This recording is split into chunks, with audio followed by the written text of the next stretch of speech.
d'être ici aujourd'hui et encore plus de recevoir une entrepreneure d'ici, Ariane Lepage, qui est la fondatrice de l'agence de création de contenu pour les réseaux sociaux, ALH Marketing.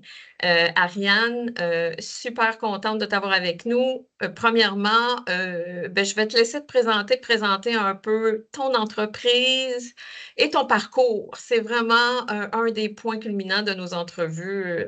Les entrepreneurs sont très inspirés par votre parcours et on avait trouvé que vraiment tu étais une agence qui était très inspirante. Fait qu'on a souhaité pouvoir discuter avec toi. Fait que merci beaucoup puis bienvenue.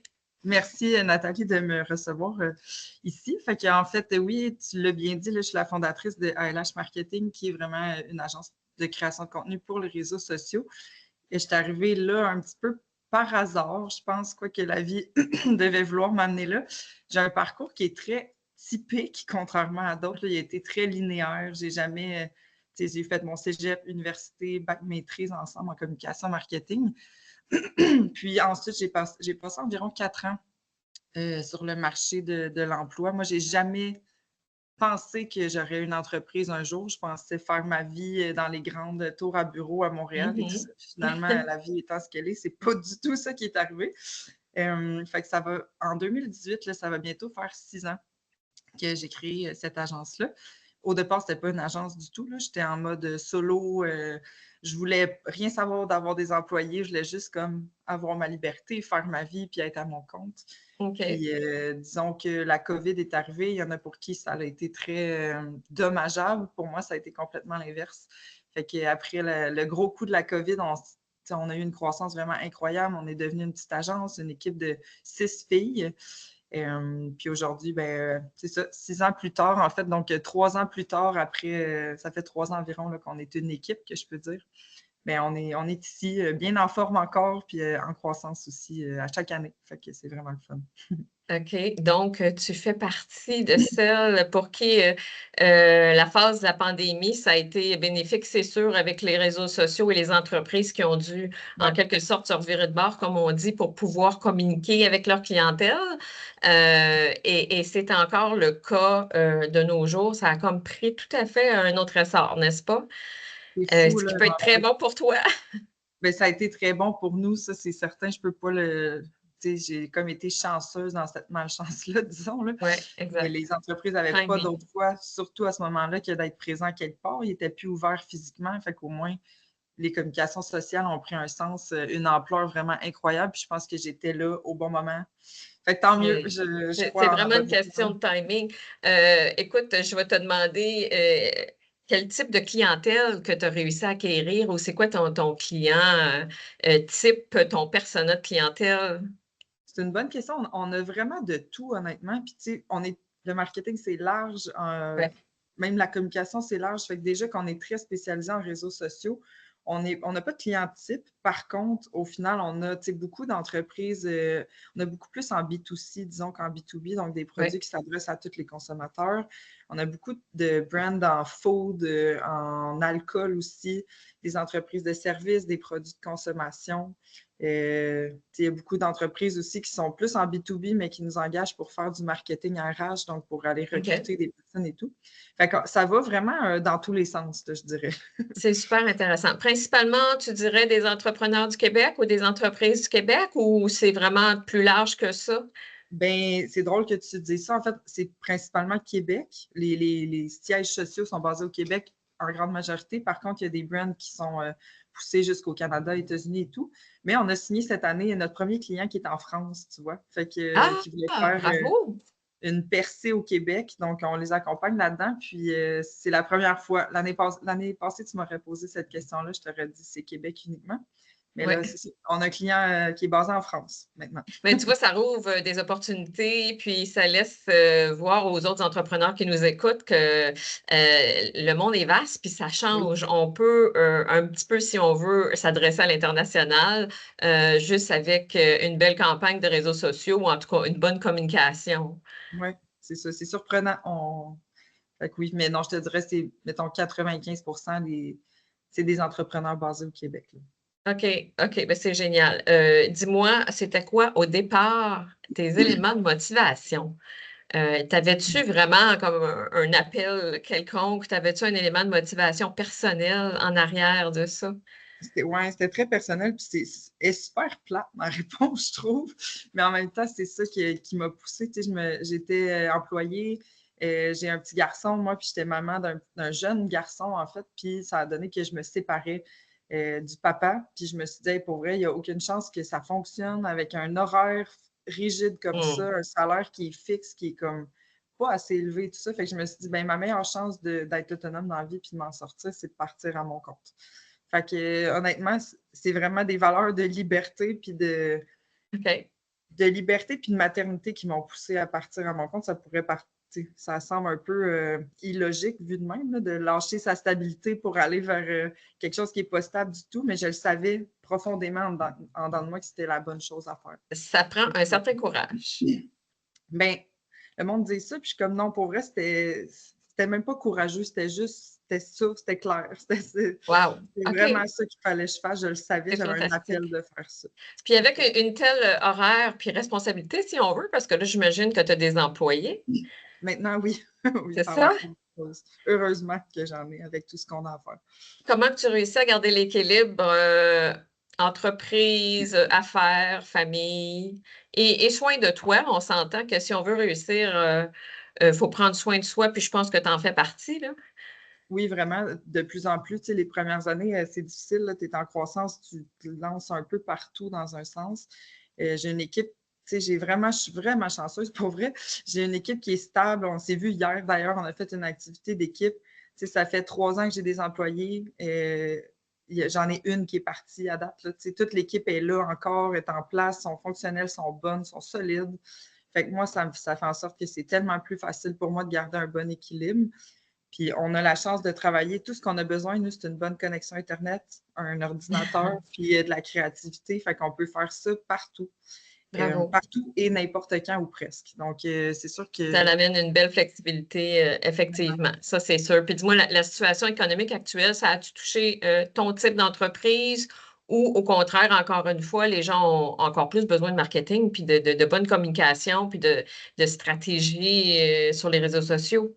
Mais je pense qu'on le ressent, puis pour parler à plusieurs entrepreneurs dans le domaine, on le ressent. Mais les entreprises, la première chose qu'ils coupent souvent, par erreur selon moi, c'est le marketing. Puis après ça, la première chose qu'ils remettent dans leur budget, c'est le marketing. Fait qu'on est comme un espèce de marché qui est volatile. Je le ressens, mais par contre, un peu comme mon équipe qui est fidèle, on a des clients aussi qui sont super fidèles, qui restent là. On sent plus une réduction du budget, disons, annuel. Ouais. Mais pas une suppression complète. Fait que, oui, on le vit, mais c'est vraiment pas si mal, je trouve. Je peux pas trop chialer. OK, parfait. Dis-moi, question un peu à part. Est-ce que pour toi, l'intelligence artificielle peut apporter un apport ou constituer, je sais pas, un problème futur que tu peux voir à l'horizon ou pas du tout? Ben, je pense que peut-être dans quelques années, quand ça se sera perfectionné un petit peu, c'est drôle parce qu'on a eu la discussion en équipe aussi. Puis il y a une fille qui a suivi une formation là-dessus. Je pense que c'est un outil pour nous aider à être plus rapide, à être plus intelligente. Mais ChatGPT ne fera pas notre job, surtout pas au Québec. En tout cas, potentiellement dans tous les pays, mais nous, on a un langage qui est très particulier. On communique des informations d'entreprise. Pour vrai, là, pour l'avoir essayé, c'est pas vrai qu'on peut faire du copier-coller de ChatGPT puis envoyer ça puis penser que c'est bon. Il y a vraiment un besoin créatif derrière que pour l'instant, ça ne suffit pas. Moi, je ne sens pas que le job est en danger du tout, mais je pense que ça peut être un bon outil, par exemple, pour nous amener plus loin. OK, fait qu'il peut y avoir du positif définitivement, surtout dans le domaine du marketing et de la communication. C'est un bon point. Je le vois positif, là, j'aime mieux voir les Oui, choses. je suis d'accord avec toi. Oui, je suis d'accord avec toi au niveau du marketing, définitivement. Puis en tout cas, pour plusieurs années encore, je pense que si on s'adapte, d'après moi, ça peut être très positif également. On l'espère. Oui. à travers tout ça, parce que là, tu as passé la COVID, tu as passé un côté personnel des fois plus difficile, réajustement, adaptation. Ça a été quoi ton apprentissage, tu dirais, depuis que tu as lancé ton entreprise? Le plus grand apprentissage pour toi C'est tellement une dans bonne toute cette question. belle aventure? Je trouve que c'est dur à répondre, mais j'ai essayé de le résumer, j'essaierai de le résumer comme ça, mais je trouve qu'il n'y a rien qui est acquis. Puis quand on le comprend, pas juste qu'on le dit, mais qu'on l'intègre vraiment, ça va beaucoup mieux parce que c'est stressant, là, on va se le dire, là, avoir une entreprise, il y a plein de facteurs stress, il y en a une tonne. Fait qu'à un moment donné, quand tu comprends que rien n'est acquis, autant, puis tout est temporaire aussi. Fait autant le positif que le négatif, heureusement ou malheureusement, quand ça va mal, là, ça ne veut pas dire que ça va aller mal toute l'année. C'est une mauvaise passe, puis il faut le voir comme une mauvaise passe qui va finir par remonter. Puis quand ça va bien, malheureusement, ben c'est pas acquis non plus, on ne le sait jamais. Fait que je pense que quand on voit toutes les petites situations comme étant temporaires, moi, ça m'a beaucoup aidé à me calmer, si on veut, puis à gérer les stress qui arrivent d'une belle façon. Fait que ça, c'est un grand apprentissage que j'ai fait là-dedans. Tu sais, avant, là, ce qui m'arrivait, là, mon Dieu, c'était des montagnes russes. Maintenant, c'est plus des montagnes russes. Ce que plusieurs personnes vivent, autant gestionnaires de haut niveau qu'entrepreneurs, je pense que c'est bien d'entendre ça entre nous, de dire, tu sais, en quelque sorte, c'est normal qu'on vive ces montagnes russes-là. Et avec les années, on apprend qu'il y en a à chaque année des montagnes russes. Qu'on exact. C'est beaucoup moins pire. Puis j'ai quand même envie d'ajouter un autre apprentissage, mais c'est de... Ça m'a pris du temps de l'apprendre puis de l'intégrer, ça aussi, mais de garder l'équilibre entre la vie personnelle et la vie professionnelle. C'est ma prochaine question. Ah, bon, tu vois. Oui, je trouve ça hyper important. Je trouve que ça fait partie définitivement de la vie d'affaires et de la vie, en fait, de toute personne qui a un poste quelconque dans la vie. Et j'aimerais ça que tu m'en parles. C'est quoi un peu ta routine ou enfin, qu'est-ce qui te donne des ailes? Bien, c'est ça, c'est vraiment de le faire. J'ai passé trop longtemps dans ma carrière entrepreneuriale, disons, je le mets entre guillemets parce que elle est tellement pas finie, puis elle est vraiment au début, mais à tout donner à l'entreprise, à me fatiguer là-dedans. 16 mois, pas de vacances, là, ça n'a pas de bon sens faire ça. Ça n'a pas de bon sens. Mais c'est dur d'être inspiré, disons. C'est ça. Mais c'est tellement facile d'aller là. C'est tellement facile d'aller là. Puis c'est drôle, je fais des posts LinkedIn une fois de temps en temps. J'en ai fait un hier qui était comme le bilan de 3 mois dans mon horaire vraiment de travail, intégrer des séances d'activité physique parce que moi, j'aime beaucoup ça. Ça me fait vraiment un bien fou. Fait que je le traite comme un meeting client, puis je déroge pas de tu le mets donc dans ton horaire d'affaires. Ça, c'est un bon. Dans mon calendrier de 9 à 5, là, il y a 3-4 sessions, ben mettons 3 sessions qui sont vraiment pour un meeting sportif. Un meeting avec toi. Puis si un client qui me dit es-tu disponible? Non, je vais être capable de le déplacer d'une heure. Mais je le supprimerai pas de mon agenda. Puis depuis que je fais ça, je ne veux plus jamais arrêter de faire ça. Bravo. Là, tu ne fais pas ça nécessairement si je t'entends à 5 heures le matin ou à 6 heures le soir. Là. Ça peut être dans la journée pour justement te donner une inspiration ou surtout physiquement de te sentir encore plus motivé. Bien, à 5 heures du matin, ça ne sera pas possible. C'est sûr que non. Moi, j'aime bien dormir. Puis à 6 heures le soir, mais j'ai ma vie familiale aussi. Je ne veux pas empiéter sur ma vie familiale. Fait j'ai décidé d'empiéter sur ma vie professionnelle pour aller chercher ce sport-là. Je suis convaincue qu'au final, je n'empiète pas dessus. Je fais juste la bonifier. Ça a été vraiment un grand apprentissage pour moi de faire ça. Puis je le recommande à tout le monde que je croise ces temps-ci. Qu'est-ce que ça t'a apporté de plus au niveau business? Bien, un calme que, tu sais, moi, je ne suis pas quelqu'un de très calme dans la vie, là. Fait que ça m'apaise, ça me claire les idées. Je reviens après ça à mon bureau, tu sais, je suis toute là, 100% là. On dirait que tout est plus simple, tout est plus facile, il n'y a rien qui est stressant, tu sais, c'est beaucoup moins stressant. Je suis remplie de petites hormones de jogging, là, tu sais, ça va bien après ça sur ta journée, là. Fait que, ça a vraiment été, ça a vraiment bien changé les choses pour moi. Peut-être que je vais faire 6 heures par jour au lieu de 7, 7,5, mais mon 6 heures, il va être extrêmement efficace, par exemple. OK. Bien ça, oui, je pense que c'est important de se le rappeler parce que de mettre du temps ou de bloquer du temps dans notre horaire, on a l'impression, tu sais, de ne pas faire la bonne chose, tu sais. Fait qu'on se dit, oh mon Dieu, tu sais, on se sent coupable. On se sent mal. J'ai arrêté de me sentir. Puis c'est drôle parce que la première fois que j'ai fait la publication sur LinkedIn pour ça, j'étais mal à l'aise de le faire, puis j'étais comme non, tu sais. Puis en le faisant, il y a eu tellement de monde qui m'ont dit, hey, soit c'est vraiment une bonne idée ou hey, moi aussi je fais ça, puis j'étais comme, hey, il y a plein de monde qui le font finalement. Fait que ça Absolument. m'a comme conforté un peu dans cette idée-là, je pense. Puis je veux dire qu'en tant que coach d'affaires, on n'est pas des coachs physiques, mais c'est une des premières choses qui est importante d'apporter dans son équilibre de vie parce que, comme tu dis, c'est tellement motivant, puis ça nous donne une belle énergie. Puis pour gérer les employés, gérer les situations, se Ouais. sentir très motivé pour travailler et puis avoir les bonnes idées, surtout au niveau créatif, c'est super important. Merci beaucoup. Tes points sont vraiment le fun à entendre, puis ça. Je pense que ça donne une bonne vision pour bien planifier, tu sais, le futur de tout entrepreneur, de dire, OK, tu sais, c'est quand même complexe. Il va arriver des obstacles, mais il y a façon de passer à travers. Ça serait quoi, ben, ce que tu souhaiterais partager? Mettons que on parle de jeunes entrepreneurs qui ont un peu peur de se lancer. Qu'est-ce que tu aimerais dire en conclusion pour les encourager? Qu'est-ce qui devrait vraiment mettre le focus? Ben, encore là, j'aurais 1000 choses à dire. Puis, tu sais, c'est le genre de sujet passionnant là, que tu peux en parler Oui, pendant on 2 pourrait en parler. Ah, tellement, oui. C'est ça, mais j'ai envie de dire à une personne, soit qui a hésiterait de se lancer ou autre chose, tu sais, de se faire confiance là-dedans.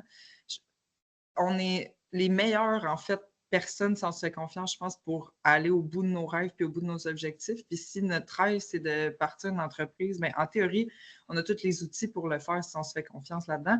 Puis les outils qu'on n'a pas, mon autre conseil, c'est tout le monde le dit, là, mais c'est tellement vrai, de s'entourer des personnes qui ont ces outils-là. Tout à fait. Les gens sont, surtout en entrepreneuriat, on dirait qu'il y a une petite communauté naturelle qui se crée d'entraide. Je trouve ça vraiment Oui, beau. En fait, là, il y a beaucoup d'entraide, de partage, ben, c'est le fun d'échanger avec du monde, puis de oui. s'entourer de ces gens-là, puis d'aller chercher leurs conseils. Fait que moi, j'ai le goût de dire fonce, au pire, essaye-le. Puis Conseils, outils, puis de bien s'entourer. c'est ça. Puis si ça ne fonctionne pas, là, garde des jobs, il y en a 200 000 au Québec. Là, fait que, Oui, c'est au ça. moins, tu l'auras essayé. Pourquoi pas l'essayer? Se faire confiance, en quelque sorte, c'est ce que je retiens aussi. En concluant, j'aimerais bien ça que tu me dises si, je ne sais pas, là, si as-tu un mantra, une espèce de dicton ou une phrase clé qui te Ouais. représente, tout qui représente ton entreprise?